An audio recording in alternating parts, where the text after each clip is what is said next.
Welcome to Talk Cosmos, the show where Sue Minahan and her panel of guests bring you insightful conversations to awaken consciousness for soul growth. Come journey with us through astrology's energetic cycles and get ready to understand your path in the cosmic roots of the stars.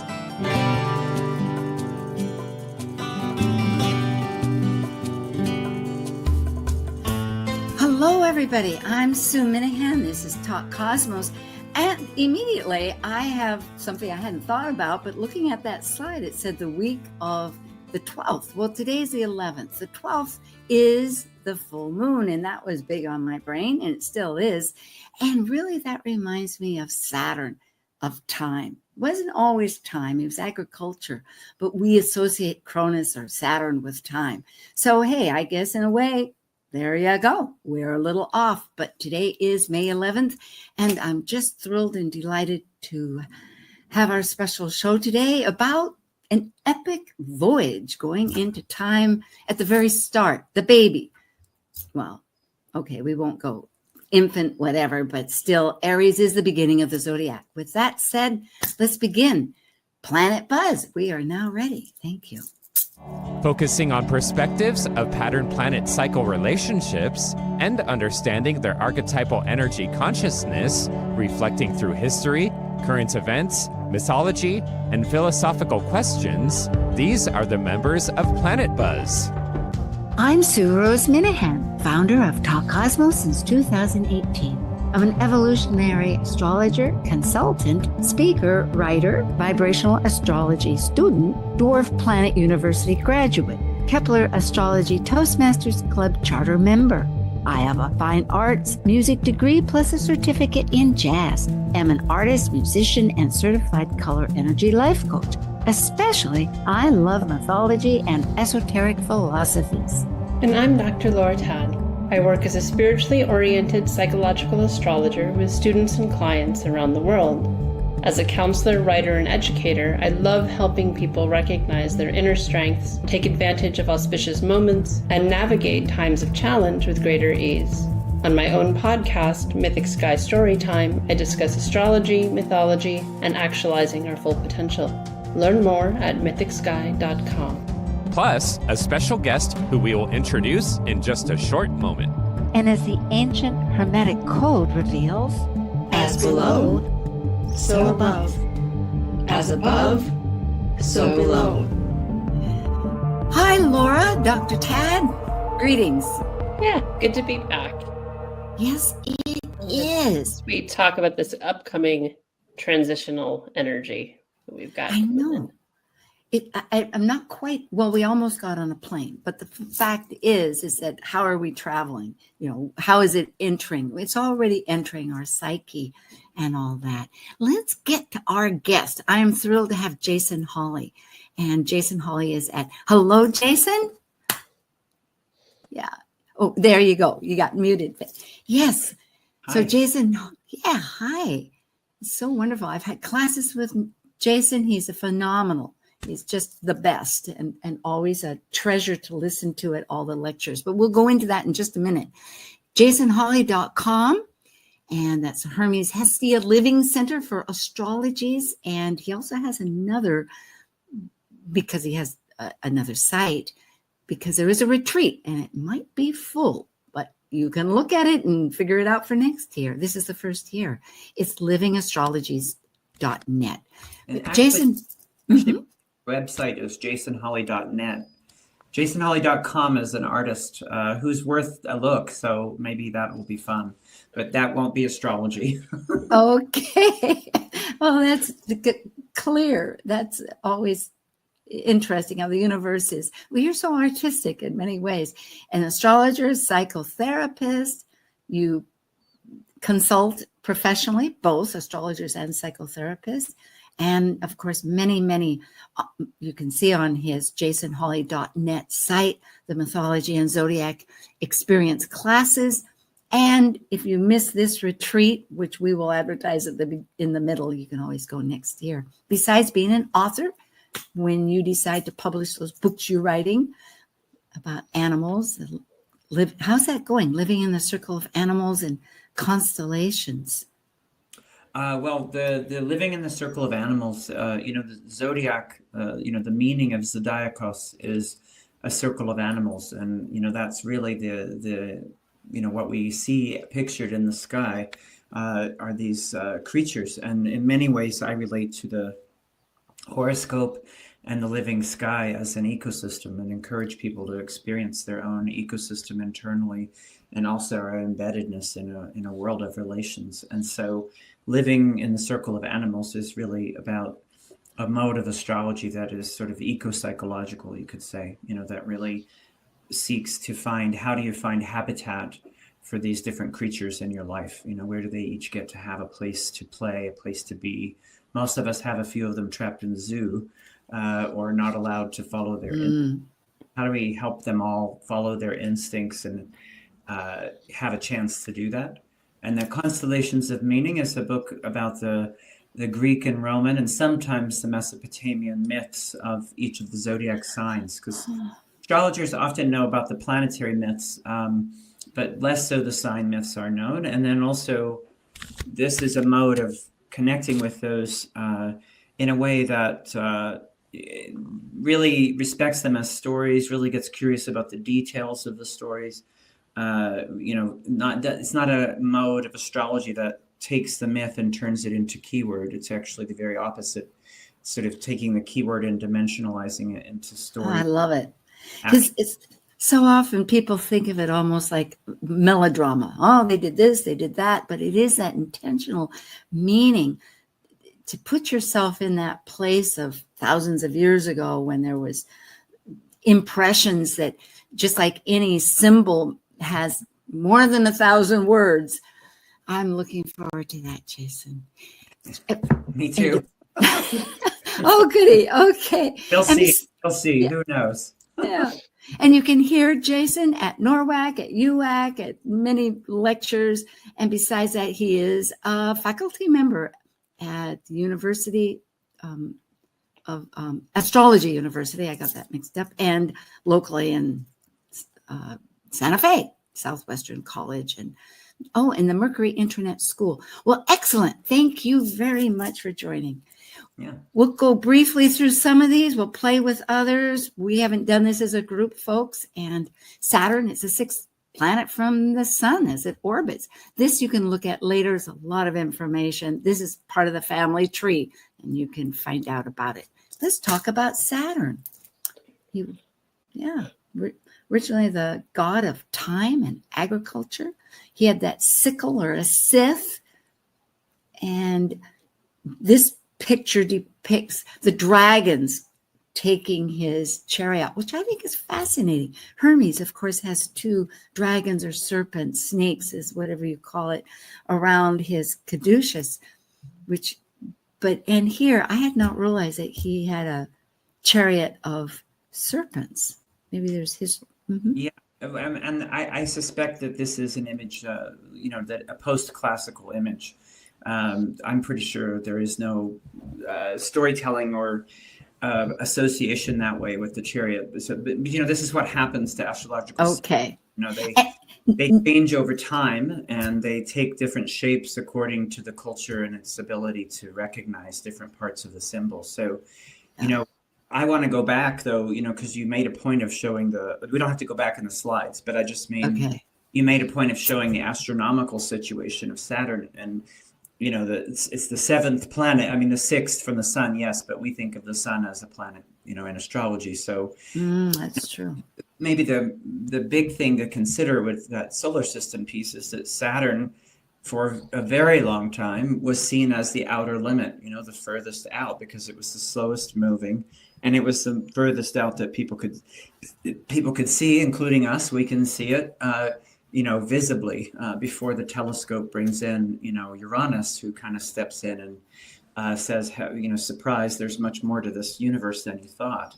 But Saturn has this quality of containment and holding, right? If we just think that for the ancients, Saturn was at the very outside. So Saturn sets the boundary. Saturn contains. Saturn holds, and that is pretty congruent in many ways to the mythological Saturn. as well. But I saw Excellent. Yeah. And it's been brought up too that on the other side, Saturn sees beyond, which is beginning to bring up that idea that more in our consciousness, that Saturn, of course, it brings from our vision, it has the goals, but it manifests the goals from what it sees that we don't see. Does that make sense? Yeah. In the Vedic stories of Shani, right? He was the driver of the sun's chariot. So that notion of directing you towards your goals, is, I think, very much, that Saturn is sort of the, if the sun is light, Saturn is the pencil that draws the line and sketches, and sketches your fate. It's a pretty strong association. Another way, mythically, because you had invoked that with one of the slides earlier, Saturn's a Titan, right? Kronos was a Titan. So in Greek myth, you can really think of just three really clear generations, really four. A primordial group that starts with Eros and night and chaos and so on, that leads to Gaia and Uranus, the earth and the sky. Then they create the several offspring, that the Titans are one of them. But Uranus will not allow the Titans to be born. He keeps pushing them back down into Gaia and doesn't let them incarnate. And eventually Saturn is the one who leads the charge against Uranus. Uranus is constantly, in other words, keeping things from potential things from taking form, right? That's the myth sort of shows us that. And Kronos, or Saturn, rises up and is famously, castrates Uranus, but maybe even more meaningfully, he and four of his brothers do a thing of taking Uranus and pinning him to the four directions. So taking the sky and pinning it to the four directions, and that cross, the incarnational cross, right? That Uranus is devoted to pure potential, but Saturn insists that we bring potential into time and form, the cross. And the directions, right? The four directions. Mm-hmm. Saturn is very much about, bring it into incarnation. Yes. Binds this pure potential of Uranus into form. I love being reminded. Laura, you have a thought? Well, a couple of things. I mean, that I'm trying to not jump around too much, but it's that idea that Saturn concretizes things, right? It's that creating that form, creating that structure. And just speak a little bit back to that idea of 7, because that becomes such an important part of how we understand Saturn as well. And these 7-year cycles of the square, the opposition, and the return, and how that also parallels, at least the first round, psychological development of children as well. That the age of reason being the age at 7, which Saturn makes the first square to Saturn's where it was natally when we were born. And so that's again part of that time, part of that maturation, and that Saturn really holds that container for.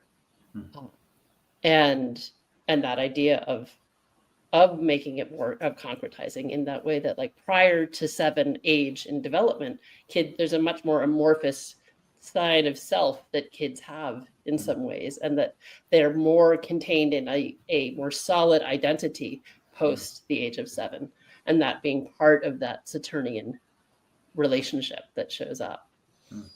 The Saturn returns, and I am clearly reminded about that graphic there, folks, where I had the 6.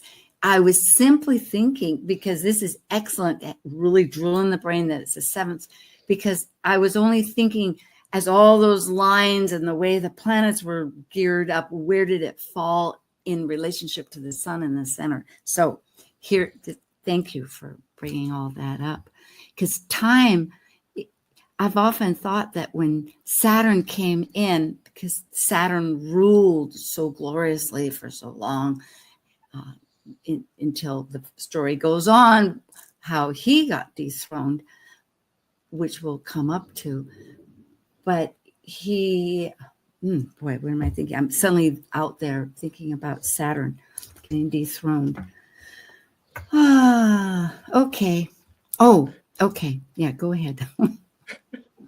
Where do you want us to go? I just lost myself. Let's talk about this, because he ends up what goes around comes around, and he very clearly is fearful of this prophecy. Not only did he overthrow his father, the primordial Uranus god, in a very dramatic way, cutting off his genitals, which essentially then stripped him of his power, and, as you said, put him on the 4 seasons. Oh, I know what I'm thinking. In the eons of time, if we think about the Earth being 4.5 billion years old, that when time it finally came about getting vegetarian, not vegetarian, but in other words, animals and not even animals, just growth, life, that whole, or it could have been the dinosaurs, who knows? But the ancients knew these things somehow through the point is that Saturn could have ruled so much of this created life beginning. And I hope I'm not going too far in my abstraction. Anyway, let's get to Cronus right now. He ate all his kids. Not all of them. That's the whole that's the fun part of the story. But yeah, there is a fear that he has. This is it's a series of patricides, right? And so Saturn does have the fear of what would happen if his children are allowed to come up. And so again, you have this thing of like something trying to emerge and the not letting it. And so he and Rhea have their children, and each time she has a child, he swallows the child. And so 5 of them are swallowed this way, who we later come to know as the Olympians. And one of them, though, the last one, Rhea has an idea that she can, wrap a stone as if it were a swaddled baby, and give it to Kronos or Saturn here, and then trick him so that he swallows the stone. And she smuggles her child, who will be Zeus or Jupiter. She smuggles him off. There's a few different stories about where he ends up, but basically he's taken somewhere. My favorite is that he's given to this nanny goat, Amalthea, who is one of our Capricorn symbols. And that one creates the chat thing, creates the Jupiter, who can come back and then really end Saturn in that way. And when he ends Saturn, it's interesting because you're referring to Saturn, yes, agricultural, but there's always been an implication with Saturn that he's associated with age and with these things of time. Even though, yes, the name is different, Kronos, but the time thing was there even before that.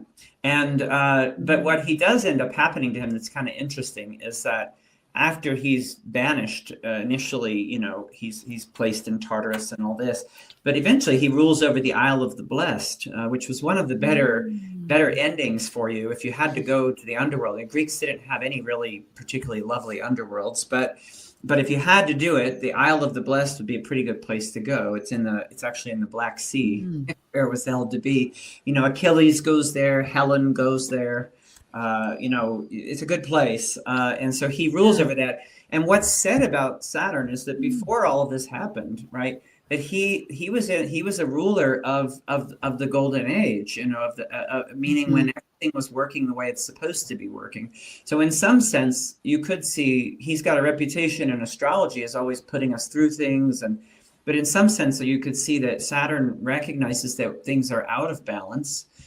Things are not in their natural relations, and that he's putting limits on all the ways we keep on flying off from our natural relations. Because he's at a time when the animals are speaking, people are speaking to the animals, they're speaking to the gods, they're hearing from the gods. He's coming from that time, in an earlier moment. And so even when we don't like what he's doing, arguably a lot of times it's to help us be back in a more, natural relations with our whole web of relations. This is a very earthy, earth-centric, land-based way of life that Saturn asks for, right? Don't go flying into the sky. Yeah. Yeah. Thank Well, you. and I think that's where we see that idea of containment with Saturn and the rules and structure, that idea that it was the barrier that you talked about earlier, right? And that there is importance in that. There is value in that, even now in modern times. There's a reason children thrive with structure and boundaries, right? Like if there's no boundaries, that tends to actually stunt development. And so that there's a lot, even, that we may say like, oh, it feels controlling or domineering, which can be part of that Saturnian energy, but it has its place. There's necessity to it at the same time. And even governing time, that's part of creating the barriers and creating structure, creating order to things. So there is a before and an after, which doesn't exist if there's no time. Yeah, Oh, I was going to say exactly. And both of you have defined a little better my theory about that. We needed time in order to exist here. You got to have mortality. You can't just have infinity. Well, some people in this day of AI might disagree that we can be bionic and live forever. But the reality is that plants grow, plants die, people live, people die. There's a genealogy, a longevity that goes on, that you pass on. All of this is Saturn. And because of the the placement of the planet, that was what I was trying to combine in my head. Is that, because it is a seventh planet, it is the outer reach, the limits, all of this is echoing the same reality that we focus with. In vibrational astrology, it's very simple. Saturn looks at what is the core and fundamental essence of anything. It strips it down to its bare necessity, which again is limiting. It's the contraction versus the expansion of Jupiter. That's all. Yeah, I think that's an important, contrast. I know you had pointed out the Saturn-Jupiter square that'll happen this summer, but that's a really maybe important piece here, is that the one child who escapes Saturn is Jupiter, right? Jupiter, and if we want to understand Saturn, Jupiter, polarity involved here, and that thing of a contraction and expansion. But another way to say it too is that Jupiter is the one planet that is not swallowed by time, that can imagine across dimensions, that can take a bigger view, that rules Sagittarius and Pisces, planets that are signs that are very much about vision and seeing beyond what already is. So both these things are needed, and I think we are in a world that often values the Jupiterian mode, the expansion and the satisfaction of every desire. The bigger is always better. That's often they call Jupiter the benefic and Saturn is the malefic. And one way might just be say Jupiter adds and Saturn subtracts. And often that becomes that Jupiter must be the good one because you always want more. But Saturn is the power of less, the power of less, the power, the incredible power of that to really opening space. Yeah. Thank you. I adore listening to the subtleties that you always bring in, Jason. And I needed a pen, which I will get and jot that down. It is so true. This idea that together they actually work very well. Oh, the fact that it escaped, that's the one child that the expansion could still live. And that eventually Cronus or Saturn, the fate you could put down, or the climb to the mountain is in the sense of the zodiac with Capricorn going up, which it rules naturally, that it It had a great ending. A great ending. I mean, just the best ending you would ever want. The island of the blessed island. And then again, maybe thinking that it is, because there's always this traditional and the modern astrology, and traditional is very black and white, that we're trying to reinterpret, many of us here, with the idea that if it is a co-ruler of Aquarius, which I do believe Uranus is a modern evolutionary astrologer, but I do recognize Saturn, that, hey, in a sense, it broke the rules, right? It went to Tartarus. It was in exile, but Zeus brought him back. Didn't have to go with the same old story. So in other words, depending on, yeah. Okay, I'm wrapping up too many ideas here. Maybe we should talk about Saturn and Aries, and I'll listen to you both. Oh. It's a fire sign. It's going to have that instinct. Yes, Laura. Well, yeah. So, I mean, this is part of why we're bringing this up now as a show, is that we're about to have this transition, this shift with Saturn ingressing into Aries here in a couple of weeks. And that although he goes retrograde and will go back into Pisces for a stint, this is a shift, and it is that Saturnian cycle. That's that 28-year cycle. So it's been a minute since Saturn was last here. And so looking at that cyclical piece, as well as that shift into Aries, and combining those energies that on one hand are just like that expansion and contraction, even though Jupiter isn't associated with Aries, they're still radically different energies. Saturn likes to contain, Aries just wants to go. And so that merging of those energies is a very tricky dance in some ways, but it can How shall we do it? Yes. Be there's a lot of benefit to it as well. Again, like Saturn's not bad. It has its place, and sort of that containing of energy. I like containing of energy in some ways is that place that we're moving into. And just for folks who are just listening, so Saturn ingresses on the 25th and then retrogrades September 1st, and then is back into Aries on Valentine's Day. And next year. And so that's part of this, there's a lot that we'll say about that throughout the other half of the show, but we're just in this tipping point of this containing energy of Saturn moving into this energy that is that rushing energy, that impatient energy of Aries. That merging impatience with containment is an interesting blend to find ourselves, and seeing how that both individually and collectively is manifesting is powerful. And if knowing where you were 28 years ago, mid 90s, you can get some, for people listening, reflecting on what was going on for you at that time period. It's always a little different, but there can be some echoes of things that were going on during that time that will show up for you in your own life right now. I think of that's the peeling of the onion, right? Yeah. Because everything else is somewhere else. You're not who you were 30 years ago, but there may be some. But there is a theme going on. Like, for instance, just briefly speaking, 67 and 90, at that time, I split. I took off, did things. And I'm wondering, okay, so what's happening now? There is a theme, but more than that, I think in Aries, we think of Mars, we think of Achilles.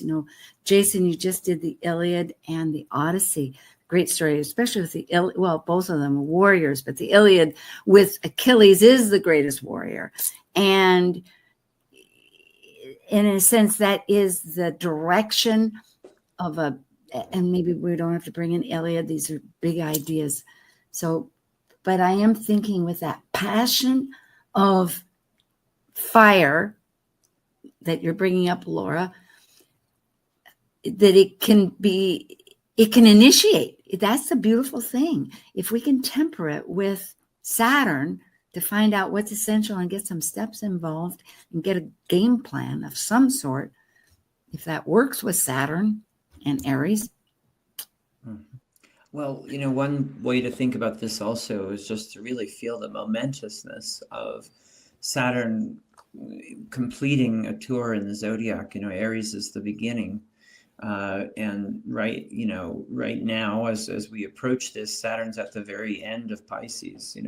It's gone all the way around the zodiac. It's there's a way that things get kind of saturated and almost like a sponge that's full of water. By the time you're at the end of Pisces, kind of a desperately in need of being wrung out, and sometimes even moldy and humid with conspiracy theory or whatever has accumulated, and we can't ignore this particular round that Neptune has been doing the same thing. So there's a massive amount of energy that we've had at the Aries Pisces cusp.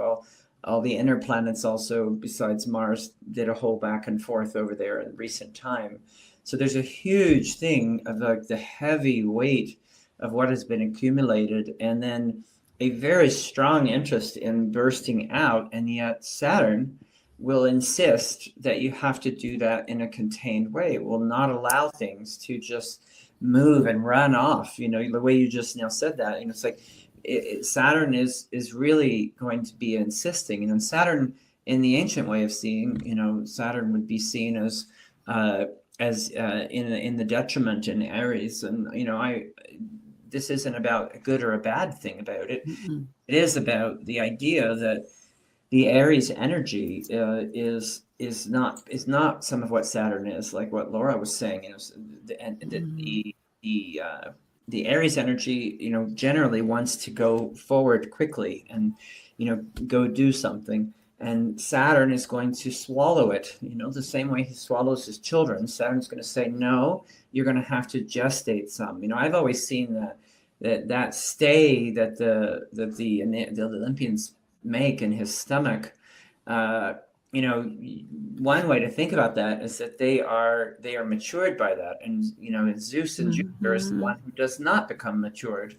So on the one hand, yay, Jupiter free from time. On the other hand, Zeus, Jupiter, we know, was prone to all kinds of misadventure. So, there is something very powerful and very insistent about Saturn, and especially Saturn and Neptune. Again, we can't really ignore that this round, that, the disillusionments that are necessary, the kind of like, slowing down and thinking ahead. And so I think that's what people might be likely to feel is I'm trying to move, but I'm not allowed to move at the pace I want to move at.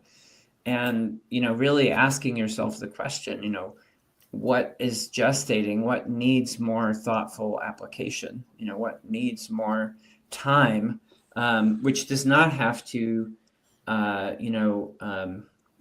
kill the Eros or kill the life force. It doesn't have to be a killing.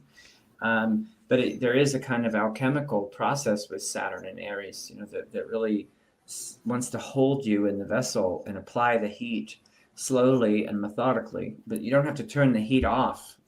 It's just to really benefit from the container, from the alembic, if you think in alchemical terms.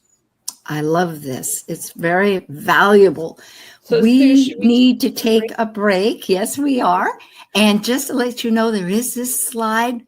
Look at it, your own timing. It says it pretty much. Who's in control? What does power look like? We'll find out. Circle back to that because there's something to. Well, possibly. Yeah, we'll do more. So we have here Jason Holley and Dr. Laura Tad, myself, Sue Minahan. Come back. We have just begun, and it's about the upcoming Saturn in Aries. See you quickly.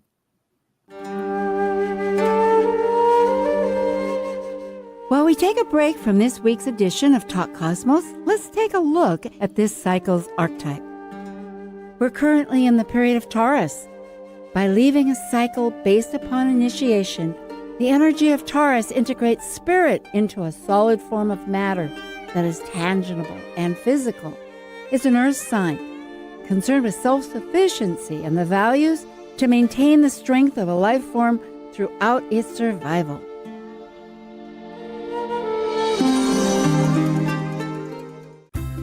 Cosmos brings insightful conversations to awaken consciousness for the soul growth with hour-long programs.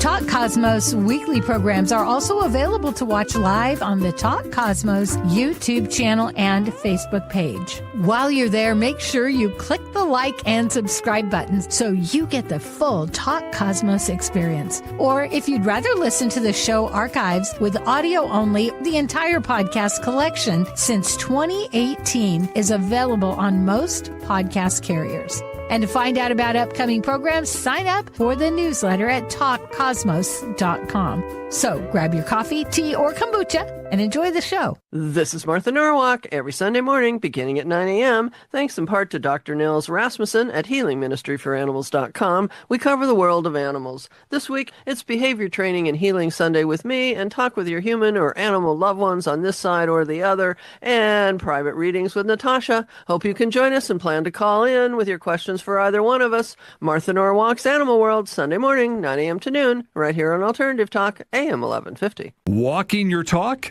Take us with you. The KKNW app makes streaming our programming easy on your phone or tablet. Hi, everybody. We're back again.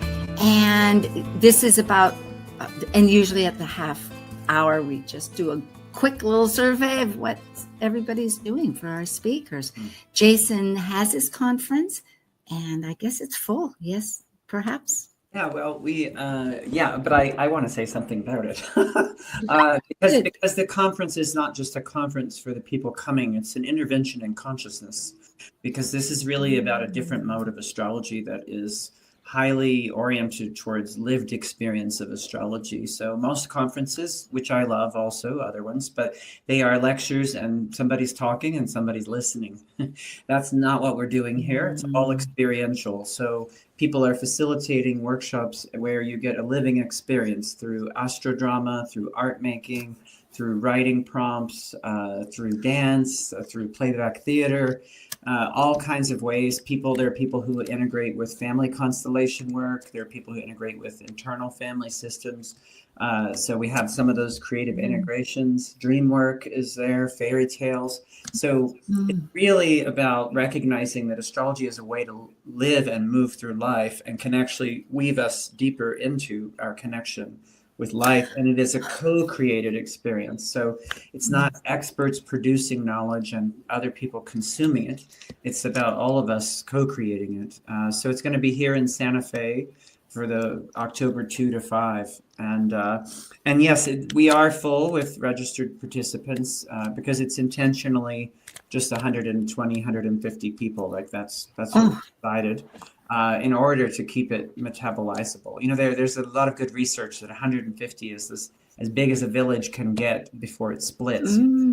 Anthropology, that's a very well-established thing. So we're hoping to have a village. But that said, you know, this is an emergent mode of astrology that people do all over. Most people, it's just not talked about as much. Many people in their local communities do things to experience astrology and not just talk about it. And so that's what we're really talking about and so it is for everybody, and it is many things will also be developed to assist others in facilitating experiential astrology, and will be, you know, a lot will be emergent from this. This is a Pluto and Aquarius. This is another way to do Pluto and Aquarius besides fascism and techno bros. Yeah, even Saturn in Aries and Neptune in Aries. When you think of that personal identification, the experience going forth, it's wonderful. It's perfect. So that's really, and you know, I do a lot of other stuff, but it's all on my website. Yes, as we had said, classes unbelievable about, and I think one's coming up about mythology later this year with, and other retreats. It's a marvel. Laura, you have your monthly talks on the first month, but you also have your podcast about mythology. My podcast, and I don't have the date for next year, but we'll be doing the Goddess Awakening retreat in Nicaragua again next year. And our space is expanding. My dear friend Michelle, who's building the retreat center, she's bought 2 more properties since I was there in February. So we're buying up the beach and going to make a gorgeous retreat center right on the coast, right on the border of Costa Rica. So it's literally 12 kilometers from the Costa Rican border. on the Pacific coast, and it's, you know, you get woken up by howler monkeys and see baby turtles run into the sea at sunset. Such wonderful opportunities for networking. Exactly, with Aquarius. I know people are ready. We want to connect. For me, I'm doing some business with dwarfs, believe it or not. Next week will be the dwarf planets octaves, because we're going to do Maki with Uranus, Varana, and Saturn, Quaoar.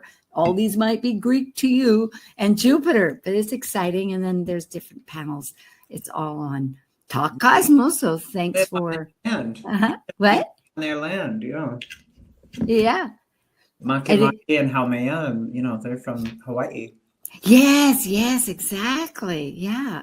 So it's yes, indeed. And they're all in at about 9-10 degrees. So it's very fascinating. So they're in relationship, and the lower octaves are in relationship. It's fun. I think we all need our passion. So somehow it's like, why am I doing all this? What am I learning? I'm a Gemini. I got to learn something. We hope. Although I realize I have a lot of Jupiter too. Maybe that's the issue. Anyway, we'll go on here. And there is going to be a vibrational conference, small, first time too. Aries, first time for a lot of good things. And that's going to be on Labor Day weekend. So check that out. It's called Fractal Cosmos, and it's very reasonable. It's going to be online for the first year, but I keep advertising it. It's another good way to kind of add extra to your box and get out of that box, right? Well, we could go back, Laura, but let's look at this. See, yeah, because we're getting short in time. So exactly. Okay. The charts. Generally, this is a recap. Saturn is going to be in that great Aries beginning on the 25th, coming up. Today's the 11th. And then in the fall, right at the Labor Day weekend, it goes back into Pisces until Valentine's Day, 13th, 14th. And we're in to keep until the beginning of 2028. So there we are. This is the first ingress chart. And I decided to put it as an Aries point chart because the time is in Greenwich. But looking at houses got to be confusing. So I even took out the MC and all that. But look at that huge stellium, the whole kit and caboodle. We've got Neptune and the mystic planet of Neptune with Saturn just hugging each other, 15 degrees until they finally make it over there in February. Yeah, I mean, for me, this is again, disillusionment is what I'm hoping for. And that's kind of a, funny, but exactly true. No, I like it. Yes. Again, it sort of asks us, all this humidified thinking of Pisces time, and Pisces is great too, but certainly in the world, it's hard not to be aware of how many dreams people are encapsulated in, and how likely it is that Saturn meeting Neptune, really asks us to let some of that fall away, clear the air, warm it up, get rid of the fog. And really get clear, because there's something that wants to happen. Saturn wants to bring something in, but it's almost certain that one has to really let go, of a lot of things, and especially things that not slow you down, but that confuse you about where you're going. This confusion energy that Neptune sometimes carries, and that Neptune in Pisces has particularly carried, so that. One of the things about Aries is agency, the agentic power of the individual, and the possibility of mobilization. This is one of the major processes that feels very important to me. One of the aspects going on there is the sextile to Pluto and Aquarius, right? And a sextile is almost always missed in terms of what it can be, but a person paying attention to the sextile can really turn it into something. Sextile, I'm a volleyball player. Sextile, a very competitive one, by the way. And a sextile to me is like the ultimate set in volleyball. The setter running the game, the guy who decides who to pass it to, and then that person gets the pass. They are the one who hits the ball. So a sextile is a good pass. Whether you take it is a question, but it's a very good pass. And so if you look at Saturn, Neptune, it's a very good pass to over there to Pluto to do it in a different way. Right now, Pluto in Aquarius is in many ways being lived in a way that is really encapsulating and sort of everybody becomes the Borg and the machine. But Saturn and Neptune and Aries together really reminds us of the possibility of agency. The other thing that happens in Pluto and Aquarius is a frozenness can happen, a dissociation, a dismemberment, right? We know that Pluto and Aquarius is a dismantling energy, but it doesn't have to be dismembering, but that does seem to be what currently is happening. You have people, cultures are sort of tearing pieces of themselves off. And amid dismemberment, we freeze. That's often what happens. But Aries is mobilization. It is fight and flight. It's not freeze. Those are more effective responses to trauma, is to fight or to flee, right? Freeze is the least effective. It's sometimes what you have to do. You have the shock. But the shock time, we've been in shock. I've been in shock a bit.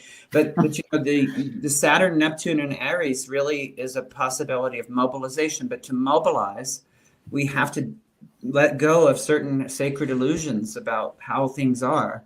That then allows a really focused, disciplined action. And then once Saturn passes the Neptune and moves on, you have that chance for really empowered, focused action.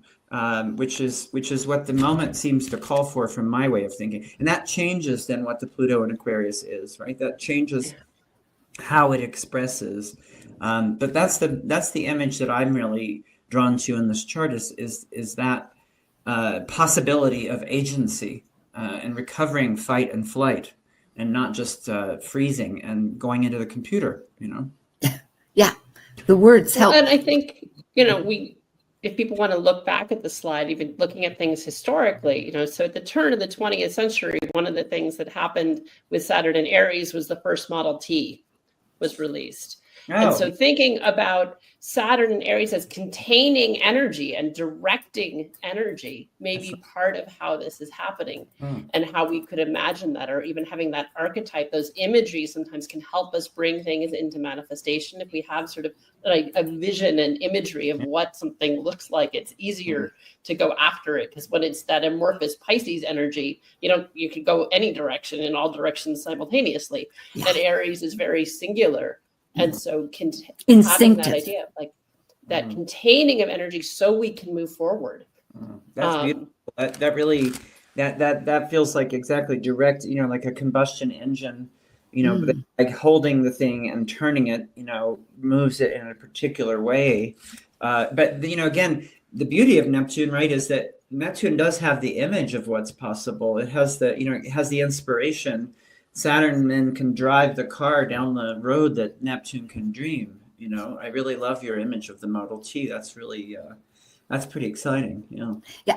And Laura, I would go back. My computer's a little bit challenged that way. So pardon me, but so thank you. Because folks, turn of the 20th century, I think it was 1908 was the, around that time is the Model T, which Saturn entered Aries. And so we get that, there was several cycles ago, but that's why, like, for ourselves, and also reflecting on what we were doing mid 90s, I think it was the 96 to 99, what was going on in our lives then that may see echoes of how do you want to harness that energy to make use of it, and that idea of Saturn, that time-bound energy. So if you have energy, but it's time-bound, you have a limited amount of energy, how are you going to use it?